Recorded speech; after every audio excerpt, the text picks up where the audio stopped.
नमस्कार साथियों, मैं हूं सुरेंद्र सिंह कछवाहा और आप देख रहे हैं न्यूज की शक्ति। वर्ल्ड अस्थमा डे है आज और विश्व अस्थमा दिवस दुनिया भर में हर साल मई के महीने में मंगलवार को मनाया जाता है। इस साल ये आज यानी 7 मई को मनाया जा रहा है।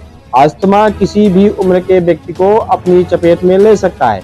अक्सर लोग इससे जुड़ी शुरुआती लक्षणों को नजरअंदाज कर देते हैं, जिससे तकलीफ और ज्यादा बढ़ जाती है। ये बीमारी व्यक्ति को शारीरिक रूप से कमजोर बना देती है और फिजिकल एक्टिविटी में भी परेशानी का सामना करना पड़ता है। अप्रैल 2024 की शुरुआत में देश में कई नए नियम लागू हुए थे। ये नियम सीधे तौर पर आम लोगों के जेब पर असर डाल सकते हैं। इनमें से कुछ नियम ये हैं: एलपीजी सिलेंडर के rate, FASTag, PAN, Aadhaar linking, national pension system, insurance से जुड़े नियम। तो यहाँ को बता दें, राजस्थान के शिक्षकों को बड़ा झटका लगा है। शिक्षा मंत्री मदन दिलावर ने स्कूल में मोबाइल लाने पर बैन लगा दिया है। राजस्थान के शिक्षा मंत्री मदन दिलावर ने स्कूल में शिक्षकों के मोबाइल फोन पर ले जाने पर नाराजगी जताई है।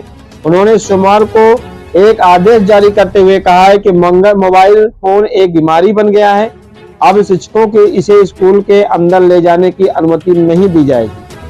आदेश में मोबाइल फोन चलाने पर सख्त कार्रवाई के निर्देश भी दिए हैं। शिक्षा मंत्री ने कहा है कि शिक्षा विभाग पिछले आदेशों को लागू करने का प्रयास कर रहा है और स्कूलों में माहौल सुधारने के भी प्रयास किए जा रहे हैं। उन्होंने कहा कि विभाग का प्रयास है कोई भी शिक्षक प्रार्थना, पूजा पाठ और नमाज के बहाने स्कूल छोड़कर ना जाए। उन्होंने साफ साफ कहा है कि अगर कोई शिक्षक, टीचर धार्मिक कार्यक्रम में शामिल होना चाहता है तो वह छुट्टी लेकर जा सकता है। उनका कहना है कि स्कूलों के निरीक्षण के दौरान अक्सर ऐसे मामले सामने आते हैं। तो वहीं आपको बता दें, इसके अलावा स्कूल के अंदर कोई भी मोबाइल फोन नहीं ले जाएगा। अगर कोई गलती से भी ले जाता है तो उन्हें इसे प्रिंसिपल के पास जमा कराना होगा। इसके पीछे उन्होंने तर्क देते हुए कहा है कि स्कूलों में शिक्षक पूरे दिन मोबाइल पर शेयर मार्केट और ना जाने क्या क्या देखते रहते हैं। शिक्षक उसमें उलझे रहते हैं। इससे बच्चों की पढ़ाई का नुकसान होता है। उन्होंने कहा है कि मोबाइल एक बीमारी जैसा हो गया है। तो शिक्षा मंत्री ने यह भी कहा है कि राज्य सरकार प्रदेश के सभी प्राइवेट और सरकारी स्कूलों में स्टूडेंट और की यूनिफॉर्म भी एक जैसी करने पर विचार कर रही है।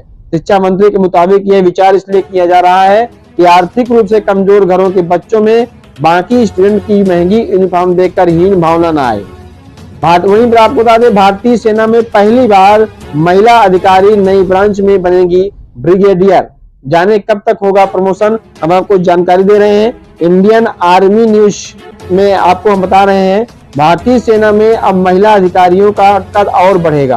भारतीय आर्मी में महिला अधिकारी नई ब्रांच में ब्रिगेडियर बनेगी। वहीं कर्नल रैंक में 2 साल होने के बाद महिला अधिकारियों को ब्रिगेडियर रैंक के लिए तरजीह दी जाएगी। अगले साल ब्रिगेडियर का स्पेशल प्रमोशन बोर्ड बैठ जाएगा। उन्होंने कहा, महिला अधिकारियों के प्रमोशन को लेकर केस सुप्रीम कोर्ट ने खारिज किए। अधिकारियों को दे चुके हैं। कर्नल रैंक की प्रमोशन जो होना है 128 महिलाओं को होना है। 1992 से 2009 तक के बैच के लिए सरकार से ली थी 150 नई वैकेंसी। वहीं आप बता दें, बीएसएनएल यूजर्स के लिए अच्छी खबर आ रही है। जल्द शुरू होगी 4G सर्विस। जाने 5G को लेकर कंपनी का प्लान क्या तैयार है, हम आपको बता रहे हैं। सार्वजनिक क्षेत्र की दूरसंचार कंपनी बीएसएनएल देश भर में इस साल अगस्त से पूरी तरह से स्वदेशी टेक्नोलॉजी पर आधारित 4G सर्विस शुरू कर देगी। आधिकारिक सूत्रों ने सोमवार को यह जानकारी दी है कि भारत संचार निगम लिमिटेड बीएसएनएल के अधिकारियों ने 4G नेटवर्क पर 40 से 45 मेगाबिट प्रति सेकंड की अधिकतम स्पीड दर्ज करने का दावा किया है। तो वहीं आपको बता दें, स्वदेशी स्तर पर डेवलपमेंट के लिए टेक्नोलॉजी का इस्तेमाल हुआ है। इसे पायलट या ट्रायल फेज के दौरान 700 मेगाहर्ट्ज के प्रीमियम स्पेक्ट्रम बैंड के साथ 2100 मेगाहर्ट्ज बैंड में भी पेश किया गया है। वहीं कंपनी ने IT company Tata consultancy services और दूरसंचार अनुसंधान संगठन C-DOT के नेतृत्व वाले गठजोड़ द्वारा स्वदेशी स्तर पर डेवलपमेंट किए गए टेक्नोलॉजी का इस्तेमाल करते हुए पंजाब में 4G सेवाएं शुरू की गई है और वे लगभग 8 लाख ग्राहकों को अपने साथ जोड़ भी चुके हैं। वहीं प्रधानमंत्री नरेंद्र मोदी ने कहा, पड़ोसी राज्य में मिल रहे नोटों का पहाड़। प्रवर्तन निदेशालय की ओर से झारखंड में भारी मात्रा में नकद जब्त किए जाने का जिक्र पीएम नरेंद्र मोदी ने ओडिशा में एक चुनावी रैली में की है।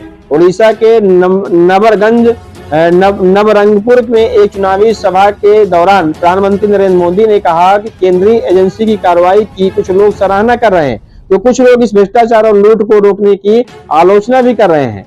पीएम ने कहा है, आज पड़ोसी राज्य झारखंड में नोटों का पहाड़ मिला है, लोग कह रहे हैं कि चोरी हो गया है और माल पकड़ रहा है मोदी वहां। अब आप ही बताइए, यदि मैं उनकी चोरी रोकूंगा और उनकी आमदनी बंद कर दूंगा, तो उनकी लूट बंद कर दूंगा, तो मोदी को गाली देंगे, नहीं देंगे तो और क्या करेंगे। उन्होंने कहा, पीएम ने चुनावी सभा में कहा है, क्या गालियों के बावजूद मुझे यह काम नहीं करना चाहिए?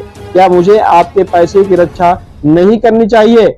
वहीं आपको बता दें, आरक्षण के लिए लालू यादव ने बोला, आरक्षण धर्म के आधार पर नहीं, रिजर्वेशन पर लालू यादव का बड़ा बयान आया है। वहीं सियासी क्षेत्र में हलचल मच गई है, तीसरे चरण का मतदान जारी है। इस बीच राजद सुप्रीमो लालू यादव ने आरक्षण पर बड़ा बयान दिया है। लालू यादव ने कहा है, दावा किया है कि उन्होंने ही मंडल कमीशन लागू किया था।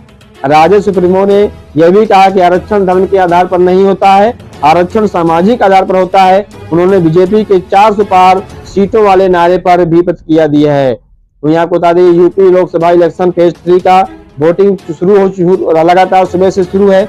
यूपी में 3 बजे तक 46.78% मतदान पड़ चुका है। संभल में सबसे ज्यादा वोटिंग उत्तर प्रदेश में लोकसभा चुनाव के लिए मतदान की प्रक्रिया हुई है। वहीं सुबह 7 बजे से जारी है, जिसमें संभल, हाथरस, आगरा, फतेहपुर सीकरी, फिरोजाबाद, मैनपुरी, एटा, बदायूं, आंवला और बरेली में सीटें शामिल है। इस चरण में 100 प्रत्याशी मैदान में है। लगभग 46.78% 3 बजे तक वोटिंग हो चुकी है।